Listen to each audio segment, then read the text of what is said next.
നമസ്കാരം.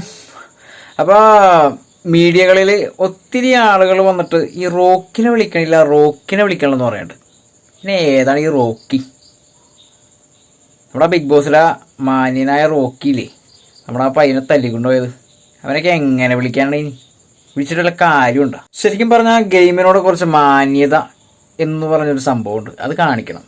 അല്ലാതെ വെറുതെ വന്നിട്ട് എൻ്റെ കുറേ പണമുണ്ട്, പിന്നെ ഞാൻ ഇന്നതാണ്, അല്ലെങ്കിൽ ഞാൻ അതിനപ്പുറത്തേക്ക് ഇങ്ങനെ കവച്ച് വെക്കാൻ സാധിക്കുന്ന ഒരാളാണ്, അങ്ങനെയൊക്കെ പറഞ്ഞുകൊണ്ട് യാതൊരു കാര്യമില്ല. ഇത് ഒത്തിരി പ്രേക്ഷകർ കാണുന്നൊരു ഗെയിമാണ്, വളരെ നല്ലൊരു ഗെയിമാണ്. അത് ബിഗ് ബോസ് ഹൗസിനകത്ത് ഒട്ടും തന്നെ മാന്യത കാണിക്കാത്തവരെ എങ്ങനെയാണ് വീണ്ടും തിരികെ വിളിക്കുന്നതെന്നാണ് ഇതിലുള്ള ഒരു ക്വസ്റ്റ്യൻ. തീർച്ചയായിട്ടും റോക്കിനെ ഒട്ടും തന്നെ വിളിക്കാൻ ചാൻസ് ഇല്ല. സിജോ എന്ന് പറയുന്ന ഒരു മാന്യനായൊരു കണ്ടസ്റ്റൻറ്റിനെ പിടിച്ച് തല്ലിയ ഒരു വീഡിയോ നമ്മൾ കണ്ടിരുന്നതാണ്. അതിനെതിരെ ശരിക്കും പറഞ്ഞാൽ കേസ് കൊടുക്കേണ്ടതാണ്. സിജോന് വേണമെന്നുണ്ടെങ്കിൽ മാന്യമായ രീതിയിൽ ഇപ്പോൾ കേസ് ഫയൽ ചെയ്യാം. കാരണം തല്ല് കിട്ടിയത് അദ്ദേഹത്തിനാണ്, ബിഗ് ബോസിൽ വേറൊരു അംഗത്തിനല്ല. കണ്ടസ്റ്റൻ്റായ സിജോയിനാണ് തല്ല് കിട്ടിയിരിക്കുന്നത്. അതിന് പേരിലൊരു കേസ് ഫയൽ ചെയ്യാമെന്നാണ് ഭൂരിഭാഗം പ്രേക്ഷകരുടെ അഭിപ്രായം. തീർച്ചയായിട്ടും പോയി കേസ് ഫയൽ ചെയ്യണം എന്ന് തന്നെയാണ് ഞാൻ പറയുന്നത്. ബിഗ് ബോസ് എന്ന് പറയുന്ന ഒരു ഗെയിമിനകത്ത് ക്രൂരമായി മർദ്ദിക്കുക എന്ന് വേണമെങ്കിൽ പറയാം.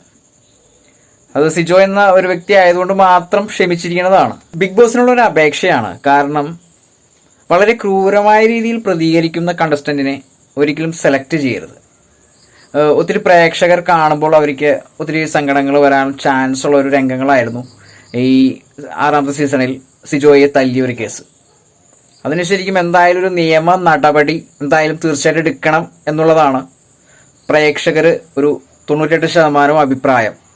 ഈ റോക്കി എന്ന് പറയുന്ന ആളെ തിരിച്ച് ബിഗ് ബോസിലേക്ക് വിളിക്കാത്തതിന്റെ കാരണവും അത് തന്നെയാണെന്നാണ് പ്രേക്ഷകർക്ക് മനസ്സിലാക്കാൻ സാധിക്കുന്നത്. ഈ വരുന്ന പുതിയ കണ്ടസ്റ്റന്റിനുള്ള ഒരു അപേക്ഷ ഉള്ളതെന്ന് വെച്ചിട്ടുണ്ടെങ്കിൽ, പ്രതികാരമല്ല ഈ ഒരു ഗെയിമിൽ കാണിക്കേണ്ടത്, ക്ഷമയാണ് വേണ്ടത്. പരമാവധി ക്ഷമ. പ്രതികാരം കാണിക്കാൻ നിന്നാൽ ഇതുപോലുള്ള അപകടങ്ങൾ വന്നു ചേരും. ആ ഒരു അപകടം വരുന്നതുകൊണ്ട് ഉണ്ടാകുന്ന ഒരു പ്രശ്നം എന്ന് പറഞ്ഞാൽ പ്രേക്ഷകർക്ക് നിങ്ങളോട് വെറുപ്പുണ്ടാകുക എന്നുള്ളതാണ് സംഭവം. വെറുപ്പ് ഉണ്ടാകുക എന്നുള്ളതാണ്.